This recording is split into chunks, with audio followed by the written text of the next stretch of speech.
Me and Marv touched base late last week, to be honest. I think Queen of South was the only job that I never probably put his name forward for, because I've been trying to help Marv progress his career since he came into the coaching side of it. So obviously we had Ross County away, so it was quite a hectic week, but obviously Marv, spoke to Marv, delighted for him. He leaves with, obviously there's a lot of sadness on our part, but he leaves with all our best wishes. I know he's been wanting into management, so I've been trying to help push that for him. And then so we got the game out of the way, got the win, and then obviously we ironed out the finer details, so to speak. But always with me, in terms of recruitment, whether it's players or staff, I've always got irons in the fire, so to speak. I know kind of what I'm looking for and I know what to do.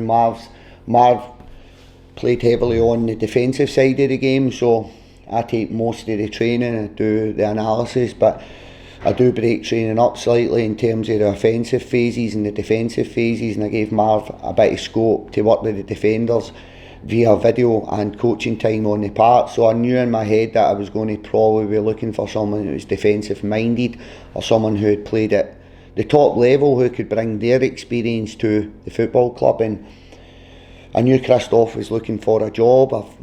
I'm going to say I know him. I know him to say hello to. I've met him a couple of times in and around Edinburgh. We've been out shopping with our families, believe it or not. Bumped into him, and I know Craig Levine, John McGlynn, Craig Halkett. There's a lot of people I know that had a close relationship with Christoph. He sent me a wee text when obviously Marvin's stuff came out on Saturday night, but he was always on in the back of my mind anyway, because I knew I've been trying to push Marvin to get a job elsewhere, so it was always going to be, at some point I was going to be looking for someone to come in. So I had a wee chat with Christoph. He's happy to come in. We'll see how we go on to the end of the year, but he brings a wealth of experience to the football club. He's played top flight football and he was a fantastic defender in his day, so really looking forward to bedding him into the football club. And I'm sure the defensive unit, not just the defensive unit, but definitely the centre halves and the defenders at the club, will look forward to working with him. Yeah, well, when I first came in, so this is my 10th season, 9th season, going into my 10th season. Nearly, that's the first year I was a coach, and nearly was head of youth, but he spent a lot of time with the first team. The club wasn't in a great place off the park, to be honest. It was a wee bit of a shambles, hence why I got my opportunity and nearly got let go that year. He was only a young coach, but I knew what he had about him. I knew how good a coach he was, and I knew how good a person he was. So I always had a tinge of regret. It was me that told nearly the club weren't renewing his contract, but I never really had a lot to do in that process because I was just in the building myself. So I've had always in the back of my head to bring Nearly back to the club in a role if I could.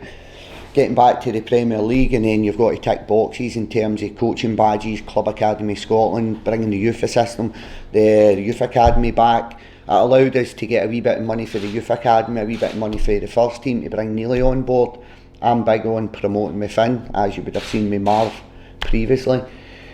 And I thought it'd be a great fit bringing Nearly in as the assistant manager. So what I will say is I've got an assistant manager who knows the club inside out, got a good relationship with him. It was a year today that Nearly started last year as a first team coach, and then we've managed to bring Christoph in. So, and Nearly, I've brought a lot of experience to the club because he's historically been at the club previously to myself being at the club. He's a very good coach. He's been a manager himself in the Lowland League, so he knows what's required. So he'll be a huge help to me coming in and assisting me with that role, as was Marv.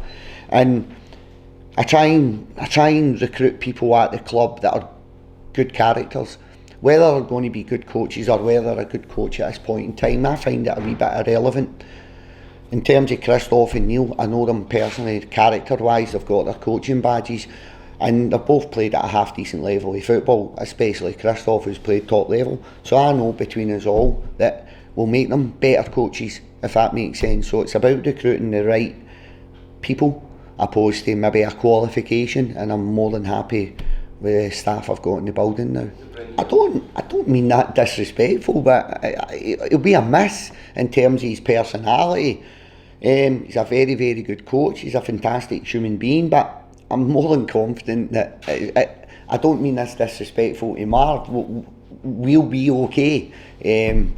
I'll look at Marv's career flourishing and hopefully I'll see that side of it. But I don't think he's going to be a huge miss on the park, and I don't mean that disrespectful to Marv, because we've got the coaches at the club, including myself. There's a lot of continuity in the building, and I spoke about it previously. We're all cogs within a wheel, so when one person leaves, including myself, hopefully the wheel keeps still turning, and that's kind of where we are, and that's how I've kind of ran the club. That's the business model of the coaching department. So if someone leaves, if you look at over the last 2 years, I've lost Tony Craig, fantastic goalkeeping coach, replaced Tony. I've lost Liam Fox, I've lost Dougie Imrie, and I've lost Marvin Bartley. So it's another body that's going to leave the building. But I generally don't think it will be to the detriment of Livingston Football Club, and I'll make sure it's not to the detriment of Livingston Football Club. And I don't mean that disrespectfully to the coaches that have left, because they've all went on to further their careers, advance their careers. Every one of them have went on to better things, shall we say. So I'm delighted that we've played a part in that, and I've played a small part in that. But as individual coaches, have all moved on. So I'm more than comfortable, if I'm honest. I'm a huge believer in continuity, and I'm not just sitting here saying that because I'm a manager. And it's probably the one constant in manager that managers don't get time. So I'm a huge believer in continuity. If you look over, even historically, and maybe look at the present just now, and I'll use the English Premier League as an example. You look at Sir Alex. When Sir Alex got the job, it took him 3-4 seasons to find success. Klopp took him 2-3 seasons to find success. Pep to a certain degree. You look at maybe Graham Potter, what Graham's going through just now, and I believe he's a top coach. So I think once you can, Arteta's another example. I think it was only 6, maybe 8 months ago the fans were wanting Arteta out the building. Now he's top of the Premier League. So for me, continuity's, it's undervalued in football, and it's very easy to make quick fire decisions. It's very, very hard to stand by your decision when you maybe see that decision's not as quick as you would like it to be. You're not looking for the progression, you're maybe going through a wee bit of adversity. So continuity is absolutely huge in football in terms of staff and players, and it's the one constant that I've managed to keep at Livingston over the years. And you'll see it with a lot of clubs. You lose 7-10 players and you recruit another 7-10 players, and it's very difficult to repeat that success of last year. So continuity is huge on and off the park. Good, yeah. It's a difficult away game. Every away game in the Premier League's very, very difficult. St Johnstone will be no different. Callum will be sending the same message as I'm sending to my players. It's an opportunity on Saturday to go and pick up 3 points. So it's going to be a difficult game. I've played St Johnstone when they've been in the top 6, the bottom 6, bottom of the league, mid-table. The game model doesn't really change. The philosophy doesn't really change. You're up against a very good Premier League club, and I've said it week in, week out, and I'll reiterate it again. I think for 4th place down to 12, I don't think there's a lot between the teams. So you've got to bring your A game if you want to take anything from the game. I think you've got to do the basics well. I think that's what Jack's referring to. I think what gets lost in football sometimes, the work rate off the ball, and not just the work rate off the ball, your application off the ball in terms of work rate. So when you're looking at the dirty side of the game, you've got to roll your sleeves up, you've got to make A tackles, you've got to run the hard yards, you've got to press, you've got to do it with an intensity. So it's probably no any different to any other team we play in the Premier League. If you don't work hard enough off the ball, you're not going to get your just rewards. It's not always what you do on the ball. I think statistical is a single player touches the ball for 3 to 4 minutes per game. So it's what they're doing for the next, well, let's say the next 90 minutes, because with VAR now we're always 97 minutes, so to speak. So it's what you do, it's not what you always do on the ball, it's your work rate off the ball, and I think that's probably what Jack's referring to. But that's one of the biggest things I would say at Livingston in terms of my coaching. It's what you do off the ball that I'm interested in, because every one of them are at the club, they've got ability, they're good footballers, but it's their application off the ball that I look at. Sometimes I'll look at it, but it's not really anything I focus on. I think when you're picking points up, as we have done consistently over the last, well, probably most of the season to be fair, we've not really what I would say, been on a horrendous run of form and we've not picked any points up in 4 or 5 weeks, so we maybe have hit a couple of draws, got beaten, and a couple of wins, so you probably look a wee bit more at that table when you're down there and you're not picking points up. But for me, it's just about taking every game, one game at a time, and see where it takes us. I think for me, yeah, 100%, you're right there, but you've got to get top 6 or top 4 to become a reality. For me, top 6 is short-term aspirations, short to mid-term aspirations. If you look further beyond that, I think you can lose sight of your actual goal.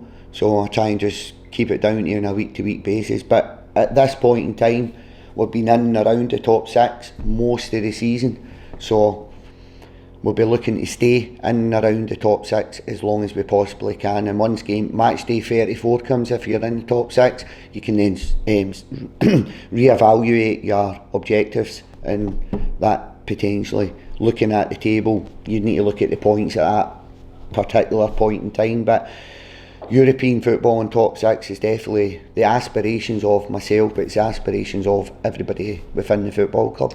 I think that might be okay for Saturday. It's kind of went well at the Home Office end, so all these biometrics, everything's done. So we're hoping to have a wee bit of good news today or tomorrow to include Lucas in the matchday squad. Newbley's progressing well. He was out running yesterday. He'll do a wee bit more running today, so pretty hopeful on that one as well. Guthrie training with the first team tomorrow, so good chance he's going to be involved in the matchday squad. I've got tough decisions to make this week, but it's good decisions because it's for the benefit of the players within that change room and the football club. Last week we went up with Ross County with 18 players and 3 of them were keepers, and we still managed to pick that one up. So we've kept a strong group of players, but to get boys back, it really helps you when it comes to decision making within the game. I think the last maybe 5 games, 3, 4, 5 games, it's been a wee bit short in terms of how we can change a game or how we can take more control of the game in terms of what we had on the bench and positions we've had on the bench. So it'll be nice to get these players back.